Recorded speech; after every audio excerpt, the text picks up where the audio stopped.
I am Lori Gross. I'm a member of the leadership team of the League of Women Voters of Frederick County.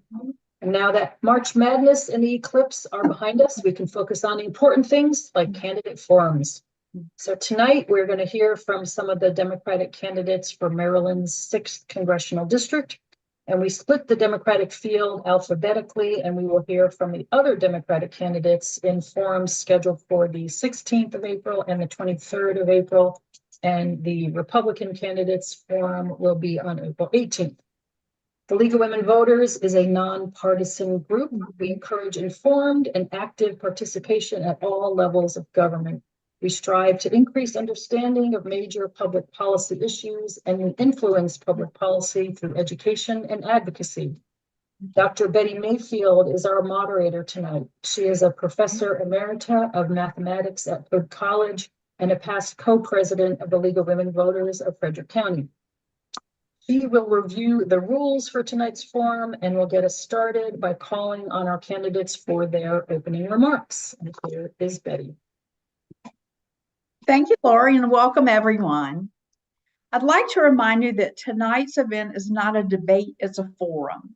We will ask specific questions of individual candidates one at a time, and the candidates will be given 1 minute in which to respond. There's no provision for rebuttal by other candidates or for any interruptions. At the end of the evening, each candidate will be given 2 minutes for closing remarks. So candidates, if there's a question you wish we had asked you, if you want to respond to something another candidate has said, that will be your time to do that. And of course, we ask that everyone show respect for all candidates during the entire forum. Our timekeeper tonight is Dr. Rosemary Orthman. The candidates know they must keep her in view on their Zoom screen so they can see her hold up cards indicating how much time they have left. Tonight's forum will be recorded and will be posted on YouTube as well as on the League's website and Facebook page in the next few days. And now let's meet our candidates. They are enthusiastic and excited about tonight's event and look forward to telling you why they would like to represent District 6 in the House of Representatives. We'll introduce them in alphabetical order. Each candidate will have 2 minutes to make opening remarks. So first we have Mr. Peter Kohareth. Hi, and thanks very much for having me.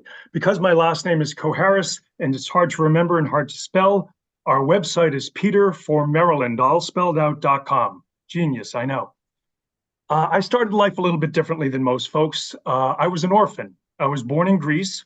When I was 2, I was adopted by a working family in Boston. When I was in 3rd grade, my parents divorced and my sister and I were raised by a single mom. Things were difficult at times. In high school, I worked as a janitor one summer, and another summer I worked in a factory. I was fortunate and went to Harvard College, the first person in my family to go to college. I then went overseas. I worked in Thailand with refugees in a war zone, and then made my way to Sudan in a famine, working for UNICEF. As many of you may know, Sudan is still suffering to this day. Eventually, I went to Yale Law School and became a lawyer. Along the way, I also served as the 2004 executive director of the Democratic Platform, which, as you may know, is the entire policy statement for the Democratic Party for the next 4 years, both domestic and foreign policy. I then started my own firm. I started from nothing, an old computer and printer on a dining room table, and we now help clients all over the world. I also devote thousands of hours to pro bono work, I'm on the board of a human rights organization as well. As you can tell, I not only believe in the American dream, I've lived it. But for half of all Americans today, the American dream is out of reach. For half of all Americans, they won't make as much money as their parents did. They won't work in the same kind of home. They won't be able to educate themselves or their kids. They may not even live as long. I'm running for Congress to change that. I'm the only small business person in this race. I guess there's one other. And I have a plan for growing our economy in the Maryland 6th District. A plan for lowering the cost of higher education, improving access to community colleges, building apprenticeship programs and vocational training to build the future workforce of the 21st century. I have a plan for community development finance institutions so we can inject money into low-income communities, for startup businesses, and for low-income housing, and develop public-private partnerships. I have a plan for the right to start small businesses, not just tech companies, but electricians, plumbers, people who want to open up a florist or a beauty salon so that people can build their own jobs, their own careers, and their own well-being and a solid middle-class lifestyle. And I also— Thank you. We need to move on to the next candidate. We promise to ask you questions where you can address all of those issues. Thank you. Next, we have Mr. Ashwani Jain. Thank you so much.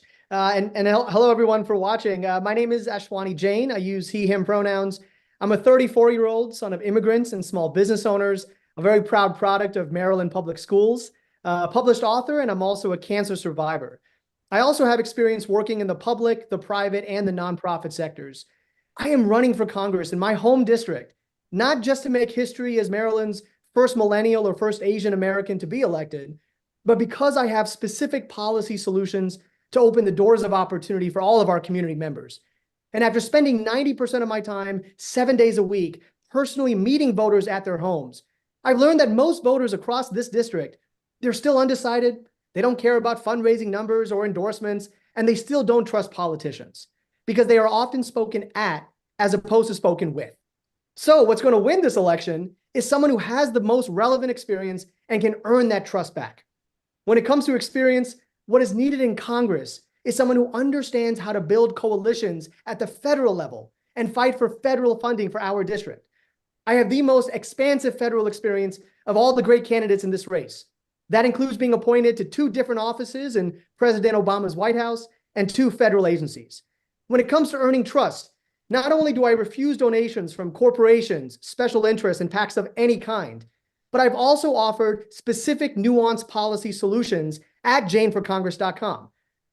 Tangibly getting money out of politics, making public college free and canceling student debt, all fully paid for, making sure we have Medicare for all, making sure we have a $26 minimum wage by the year 2030, and being the first in this race to take bold positions like calling for a ceasefire in Gaza while conditioning military aid to actually get hostages released, get humanitarian aid, and protect those rights as well.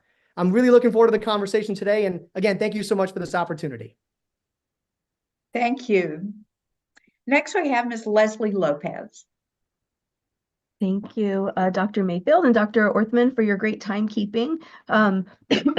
Like Peter, my first name is a little bit complicated to spell, so my website is lopezformaryland.com, all spelled out. I am a wife and a working mom of 2 toddlers who might burst in the door at any moment because it is bedtime. I am an educator and a union member. And for the past 6 years, I have had the honor of representing a sizable chunk of this congressional district as a state legislator. I was first elected in 2018. And have been in a number of leadership positions in Annapolis. I'm deputy majority whip, but I was also women's caucus president. And so I've led on a whole bunch of issues that are still at the national level at the forefront, things like reproductive choice, things like climate change, protecting folks in the workplace, all of those issues that you see in the news, I've taken a lead on in Annapolis. What draws me to running for office for this seat is that I come from a working class background, and I feel like people, just middle class Americans, working families, don't really have a voice in their government. Congress has somewhat become a millionaires club, and I see the effects of that policy every day. And so I'm proud to have led on these issues in Annapolis. It's the same thing I want to do at the federal level. I have proven track record of accomplishments and lived experience that helps me prioritize what needs to be done. A little bit about my personal background.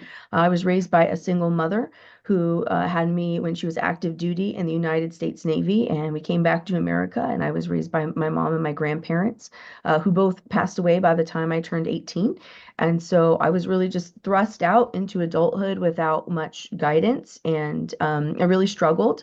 I put myself through both of my degrees and worked as a domestic worker for several years. I'm the only one of my siblings to make it through college, so I'm proud of that opportunity and how it's opened doors for me. But I'm really excited excited to get to know the issues that are on your mind and hear more from you. Thank you.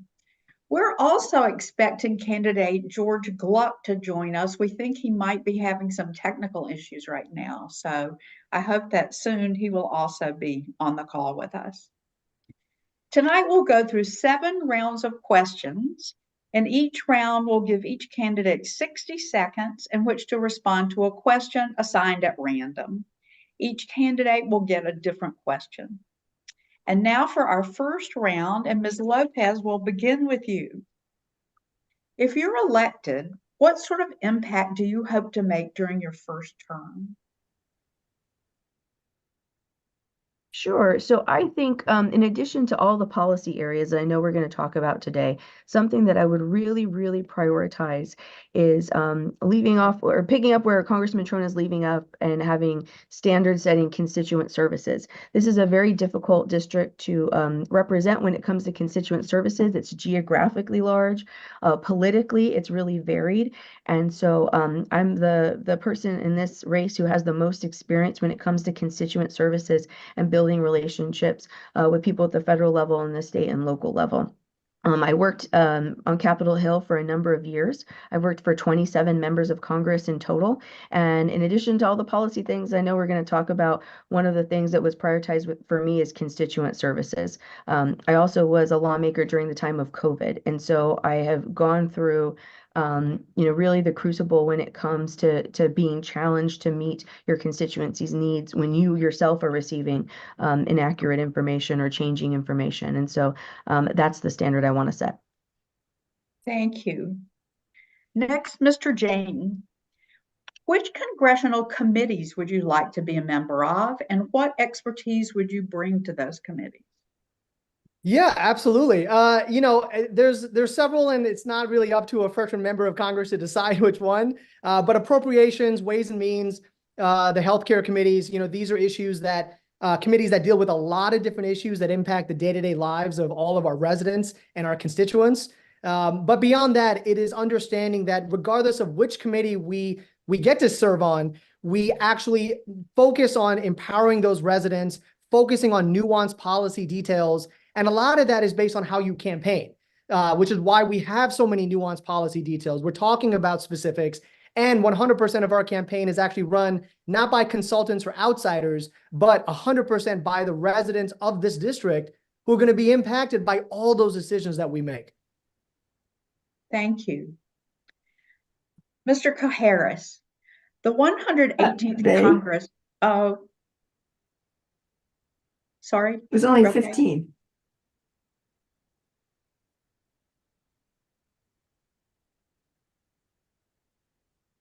Yeah, but I think he we're- was. I think we're he okay. was done. I think he was done. Finished early. They don't have to use the whole minute. Mr. Coharis, the 118th Congress has Okay. passed the fewest bills in a century.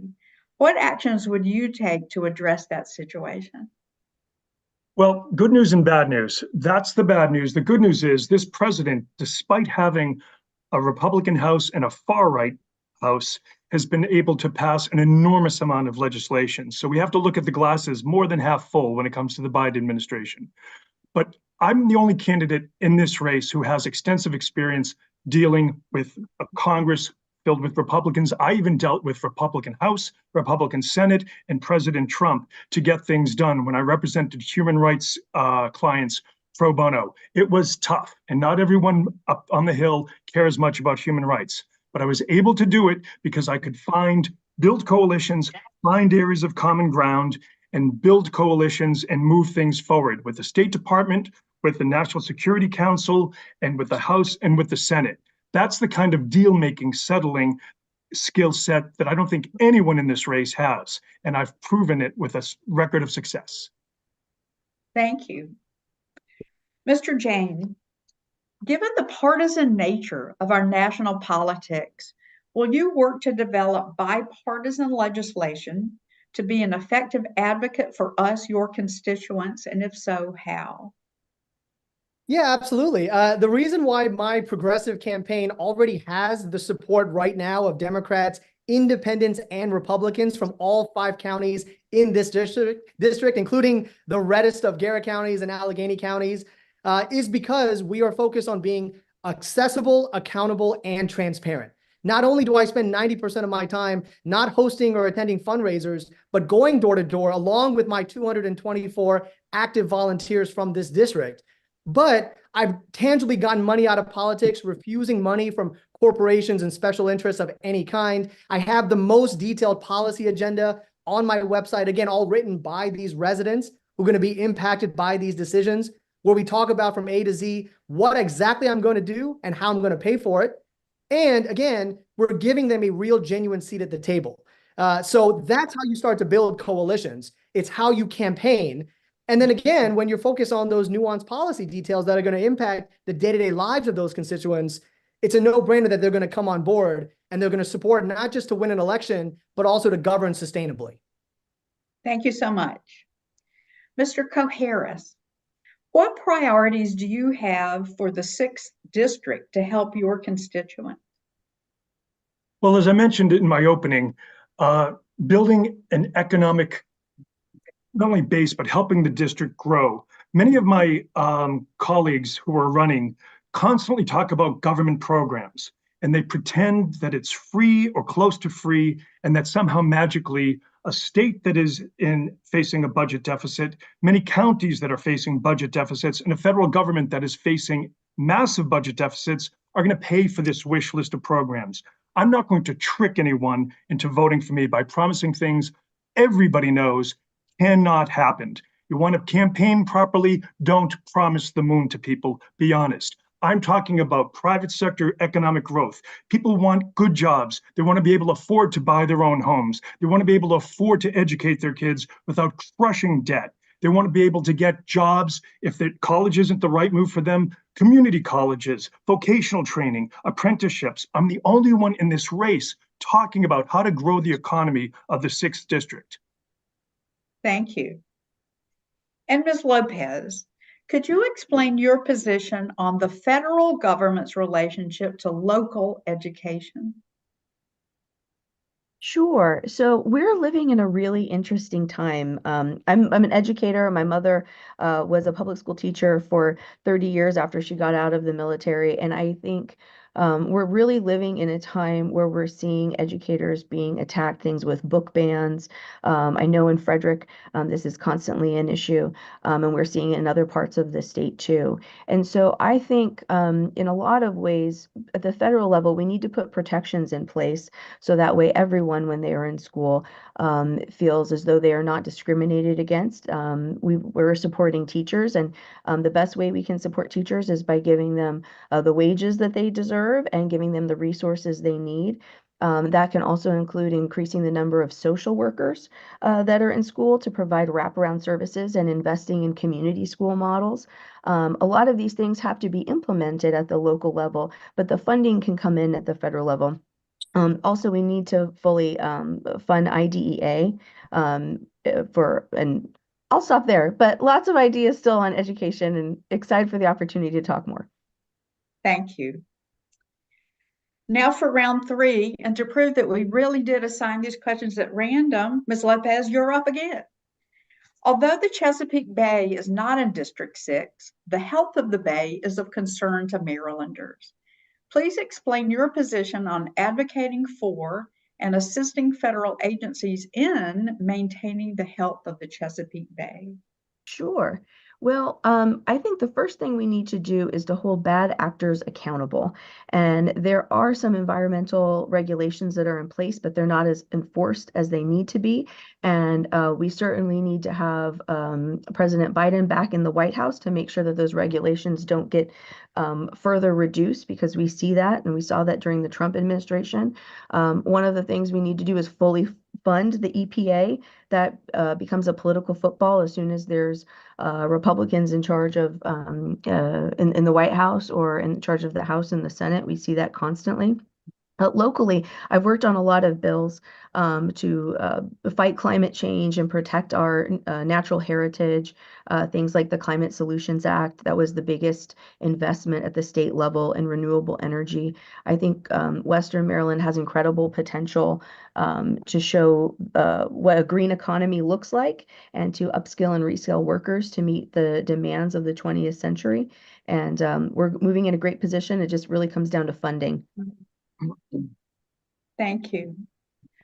Mr. Coharis, please explain the role you believe the federal government should play in criminal justice reform. Well, I think as the only practicing lawyer running, that's a big and difficult and complicated question. So a couple of things. First, I am in favor of term limits for all judges. 18 years is enough. I'm the only one who has dealt with federal courts for decades, and that's going to be very important.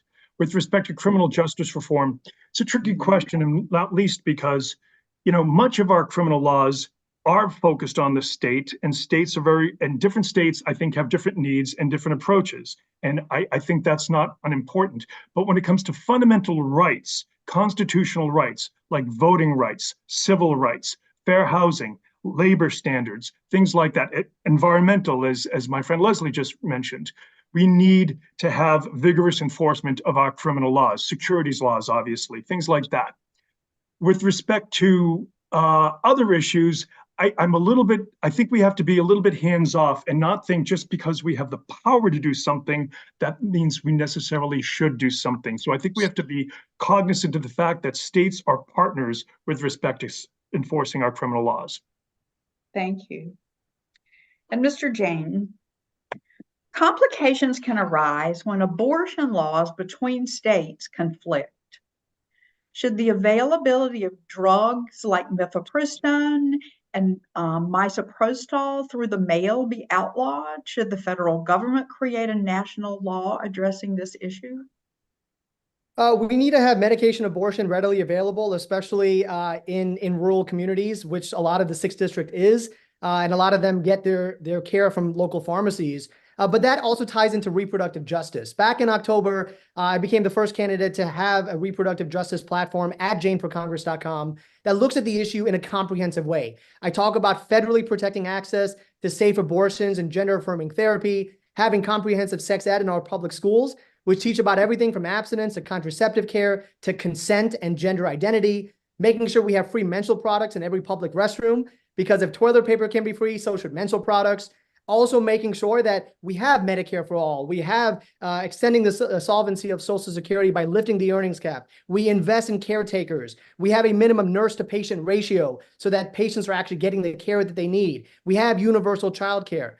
All these issues are comprehensively tied in together when it comes into reproductive justice, in my opinion. And those are the types of issues that I will be championing and fighting for if elected to Congress. Thank you. And now on to our 4th round of questions. Mr. Coharis, you're up first. How would you reform tax laws to eliminate current loopholes and close the ability to shelter profits from foreign investments? Well, the latter we're doing a pretty good job of, thanks to recent changes in the Biden administration's and treaty approaches, the Biden administration's efforts. But tax laws in this country are a huge topic. Let me make some very simple but huge observations. We lose trillions, not billions, trillions over the course of 10 years in potential revenues because we have way too many tax giveaways. Democrats and Republicans are equally guilty. It's insane. No other organization, not the League, not a garden club, not GM, doesn't care about gives away revenue and says, oh, but it's for a good cause, and just focuses on tax expenditure, which is what we do when we have multiple CRs. We have to start getting away on a systemic level with these massive numbers of what the US Treasury calls federal expenditures. And so that we have access so that everybody pays their fair share. And believe it or not, we can lower taxes, not raise them, but lower them for everybody. That's how much money is at stake that we're giving up. Thank you. Mr. Jain, the Voting Rights Acts of 1964 and 65 made guarantees about voter access. What is your opinion about the way voting access has changed in the last decade, and how would you address that issue in Congress? Well, unfortunately, it depends upon what state you're in. And we've seen states that are run by Republican leaders, they tend to restrict the vote or not even acknowledge when elections are lost. And so that's why back in October, we actually had on my campaign site an election reform agenda, which talks about specific solutions like having ranked choice voting, like having independent redistricting, like having nonpartisan open primaries, like also holding social media companies accountable for rooting out and eliminating bot farms, which engage in violent rhetoric and fake accounts that exist entirely to spread misinformation online, which we have seen time and time again. We also need to aggressively identify and punish foreign interference in our elections. Allowing foreign meddling just because it supports your party is not only undemocratic, it's also un-American. Thank you. And Ms. Lopez, the Affordable Care Act often comes up for a vote in Congress to repeal, replace, or limit the provisions of the act. The president recently spoke about expanding coverage in his State of the Union address. What is your stand on keeping as is, changing, or removing the Affordable Care Act? Sure. So I started working on Capitol Hill just after the Affordable Care Act had passed. And one of my jobs was working for the Congressional Hispanic Caucus and doing outreach with the Hispanic community because Hispanic folks were the least insured people in our country. And I think that statistic still holds true. And so I've seen the great work that the Affordable Care Act has done and keeping people healthy. I think there's certainly things that we need to expand. I think prescription drug affordability is a huge issue.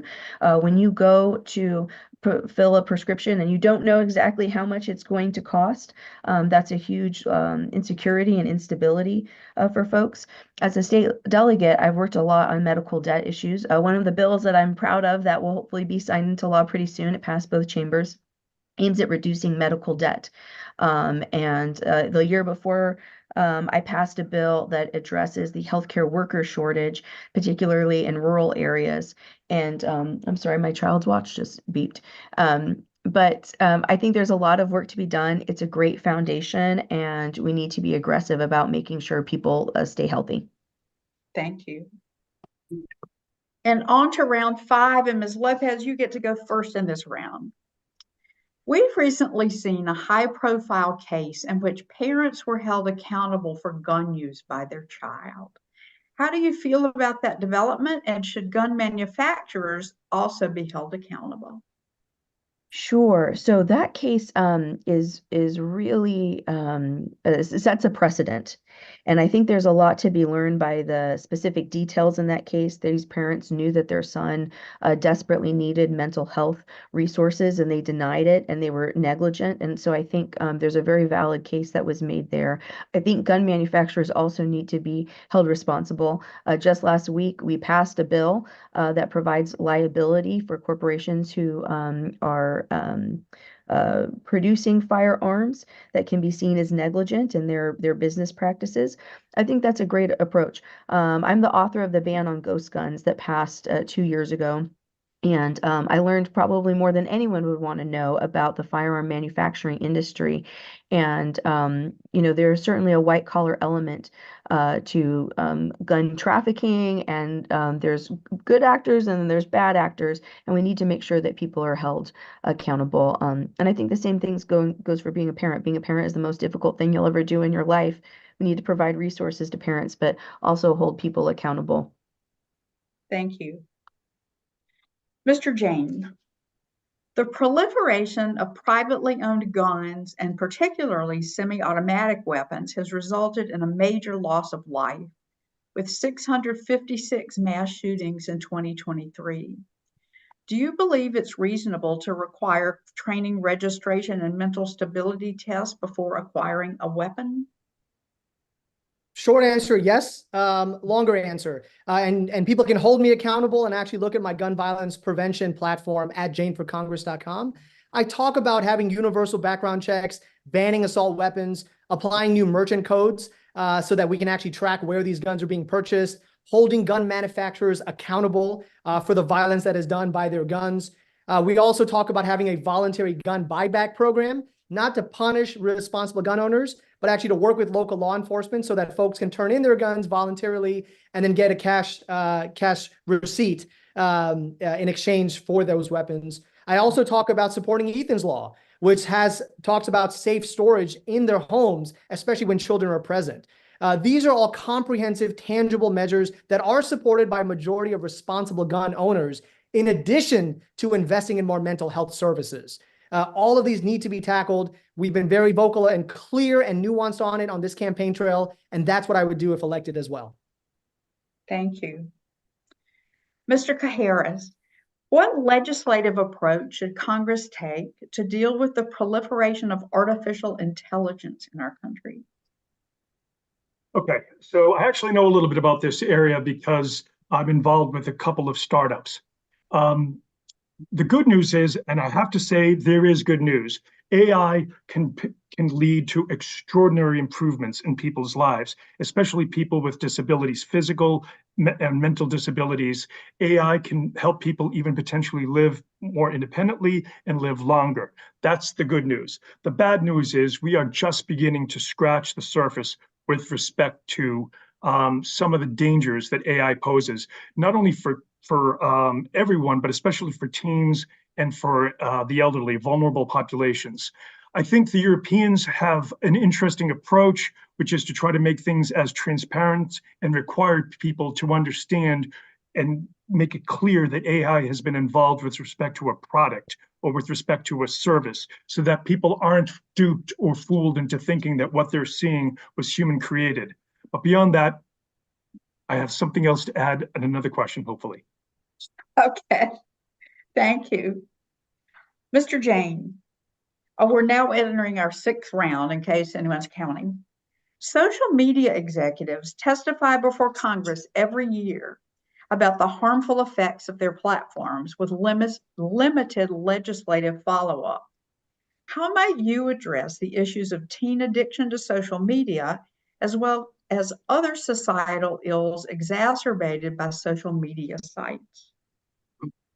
Yeah, that's a great question. And I think I mentioned a part of this in my election reform answer, but we have to first hold social media companies accountable by having smarter regulations and to help root out and eliminate these bot farms. We have to have them accountable for accounts that engage in those violent rhetoric and those fake accounts that do spread misinformation. I think that is really the core of how we start to move past a lot of these issues that keep going on and on and on. It's not the individuals using these social media accounts. It's these companies that are not being held accountable and not having smart regulations or not having elected members of Congress fight and enforce those regulations. And I think that's where it takes someone who has that understanding of how the federal government works, how different federal agencies work, to enforce those types of regulations and impose those types of laws. Thank you. Mr. Cajeras, what is your position on whether and how Congress should address accountability by social media companies and how they address false and misleading information? Okay, I'm going to follow up on my last point because it leads to this point. Yeah. I'm the only person that I know of who've come up with the idea of having a SCOT, a Special Committee on Technology, modeled after the Special Committee on China. People from multiple committees in Congress wouldn't have voting rights, couldn't pass legislation, but its mission would be to identify and look at current technology and future technologies. So we're not surprised by AI. So that gene crisping, we take a hard look at that. No one's talking about that. Brain implants, it's here already. No one's taking a look at that. We've got to have Congress and people in the private sector with experience with technology, hands-on experience, not just policies, hands-on experience, take a look at these issues and know what questions to ask.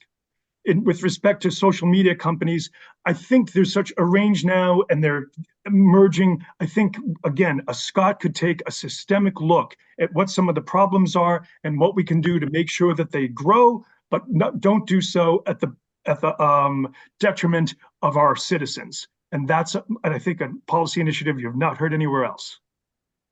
Thank you. And Ms. Lopez, what is your position on the current situation with Israel and Hamas, and what should the United States position be?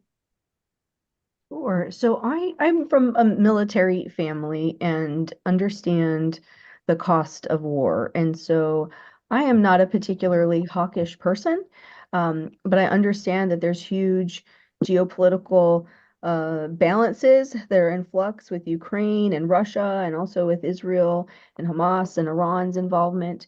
And so I think the best path forward is a two-state solution in Israel. I don't think you can get there unless there is sustained peace. And I don't think there can be sustained peace if Hamas has any power or an influence in Palestine, and they still have possession of hostages. I also think, putting pressure on Netanyahu is a good approach that the Biden administration is taking. And I think the State Department is exerting the right amount of force to move things to a situation where we are not at wartime and we can do the work of nation building, which is really where the United States should focus its energy. Thank you. And now we enter our last round of questions. And Ms. Lopez, you're up again first. No rest for the weary, right? The United States has always been a nation of refuge for people suffering violence. How should we address the issue of individuals seeking asylum, fleeing their authoritarian and violent governments? Sure. So when I worked for the Congressional Hispanic Caucus, it was also during the 2013 Gang of Eight period where we just had the last comprehensive push for immigration reform. And I don't know if you can see all the posters behind me, but they're largely about the DREAM Act and comprehensive immigration reform. And it's something I've been passionate about for a long time. I think that we need to recognize that so many people who are coming from Central America are refugees seeking asylum, and that's a different situation than other folks who might be immigrating to the United States. Just like a lot of broad structural systems that we have in this country, our immigration system has not really been evaluated and modernized for 30 or 40 years. The fact that we only allow 1 million people in each year has a huge impact on our economy. We need an immigrant labor force, and we need to treat them well when they get here. And so I'm an advocate of a pathway to citizenship for the 11 million undocumented folks that are here, and modernizing our immigration systems. Thank you. Mr. Cajeras, what are your priorities in dealing with the border between the United States and Mexico? Well, let me talk about one which you never hear people talk about.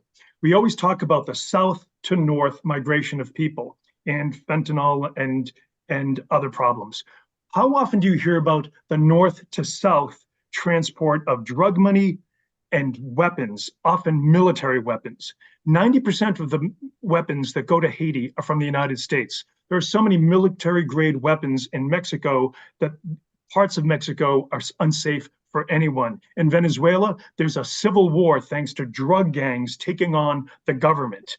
This is extraordinary, and it's part of the destabilization of the entire region. It's part of the reason why you're having, and I've been to these countries, I've been to Honduras, why you're having so many people fleeing north, because it's so dangerous for them, for their children, for women. And that's why I think we have to have a much more engaged foreign policy to stop the migration, the flood of people going north, but also stopping the flow of weapons and drug money that it's destabilizing these countries.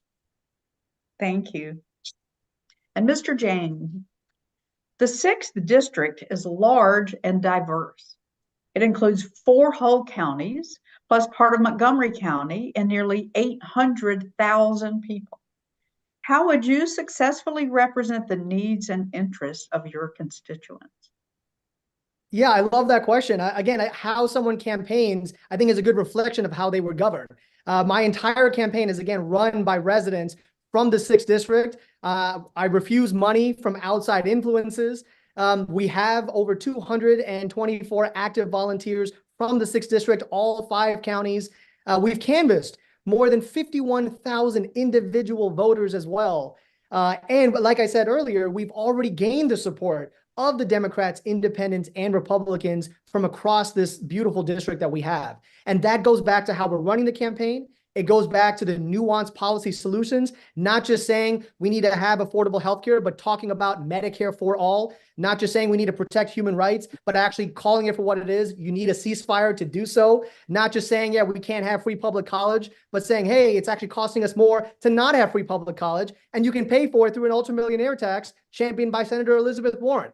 All these issues are things that the residents are desperately asking and needing for, and that's what we're doing on this campaign. Thank you. And thank you all for your thoughtful answers to all these questions.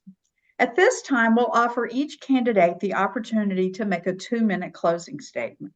And we have apparently put your names down here in random order as well. And we will start with Mr. Jain. All right. Well, again, thank you so much. This went by very quickly. I was ready to answer some more questions. But thank you all so much. Listen, what is needed right now for our district is someone who is actually accessible, who's actually accountable, who's actually transparent. So look at the candidates who are actually giving you real nuanced policy answers. Look at who's actually spending time within the district, not just going to fancy events or fundraisers, but going door to door along with their volunteers. Look, I come from a family of immigrants who worked very hard to achieve their American dream. And they taught me if we're lucky enough to open those doors of opportunity for ourselves, we must keep that door open for everyone behind us. And we must demand better. I was lucky enough to be given another opportunity at life once I beat cancer at the age of 13. And I have dedicated every single day of my life since to empowering others to demand better. That's why I'm running for Congress. And that's why I'm asking for your support. So you can, again, go to janeforcongress.com to learn more, hold me accountable, or to volunteer as well. And again, thank you so much for this opportunity. Thank you. And next we'll hear from Ms. Lopez. Thank you. As Ashwani said, this went by so fast. I love the format. A very quick 2 minutes, keeps you on your toes, but good synopsis for each question. This is a very complicated district in a very complicated time in our history. And we need someone who is seasoned and proven, who knows what it is to be a lawmaker, even in tough circumstances and in tough environments. Someone who knows how to get bipartisan support on bills. Every single one of my bills have passed with bipartisan support. And someone who can step up to the complexity of representing a district that is so big and so diverse in every way that you can define diversity. And so I think I'm the best qualified person. I hope over the course of the next few weeks, I get to deepen the relationships with some of the folks that I just might be meeting tonight. We have a pretty aggressive volunteer operation. You'll likely to be receiving a postcard or a knock at your door very soon. And I'm just excited about the opportunity to continue serving this community. I've won 4 back-to-back elections in this district. No one in this race can say that. And the reason why I've won is not necessarily just because of political strategy. It's because I understand this community, because I'm in this community. And so just really looking forward to the opportunity of what might come next. Thank you. Thank you. And Mr. Coharis, who will probably not be surprised to learn that you are next. Thank you. I have the experience and credibility to make an immediate impact in Congress, just like my friend and college classmate, Jamie Raskin, has done. I'm a successful business person, and the 6th District has elected a business person for the last 12 years. Not professional politicians, but business persons. In addition to starting my business from nothing, I've helped U.S. startups, U.S. investors overseas, and even foreign countries with economic development. I can bring opportunities to all people in the 6th District. I've been a lawyer for decades. I've litigated tough cases in federal courts throughout the United States. I've been a legal scholar, published law review articles, and have taught law. If the Supreme Court guts environmental, worker rights, and other protections and regulations, as they probably will this term, I can help craft new laws to get around those rulings. And if the right wing tries to outlaw abortion nationwide, I know how to fight them. No other candidate in this race does. I've also been a policy leader in our party. Ever since I served as executive director of the Democratic Party in 2004, I've influenced Democratic policy and US policy, both domestically and overseas. I'm an expert in foreign policy and international law. I've lived, worked, and traveled into dozens of countries. I've negotiated with ministers and even a head of state. I've written dozens of articles in the New York Times, the Washington Post, the Wall Street Journal, and dozens of other newspapers. I've been interviewed by CNN, MSNBC, CNBC, the BBC, and countless others about law and foreign affairs. Now I want to serve you. I have 2 small girls. I'm fighting for you and I'm fighting for them. Please visit peterformaryland.com so that we can help each other bring my expertise, conviction, and abilities to Washington. Thank you. Thank you. Well, many thanks to all of our candidates, not just for your thoughtful and well-informed responses to our questions, but for caring so much about our community that you're willing to run for public office. I'd like to thank the League of Women Voters for all their hard work and all the people who worked on this forum, to the technical team, especially to Kate Jones, to the voter services team led by Nanette Hobson and Jim Filson, to the leadership team represented here tonight by Laurie Groves, and especially to our hardworking timer, Dr. Rosemary Orthman. And now I turn you back over to our leadership team member, Laurie Groves. Yes, I would also like to thank everyone for an excellent and informative forum, and to let people know that everyone can find additional election and candidate information at vote411.org. Launched by the League of Women Voters in 2006, vote411.org is a one-stop shop online resource for election information. Anyone in the world really can visit vote411.org, enter their address to see exactly what's on their ballot, read candidate answers to important questions in the candidate's own unedited words, and find a lot more information about where, when, and how to vote. And in addition to the upcoming forums for the remaining Congressional District 6 candidates, we have Board of Education forums coming up on April 25th and 30th, where we are splitting those 17 candidates into 2 groups alphabetically. Thank you again for watching, and please everyone remember to go vote on May 14th. Thank you so much. Thank you.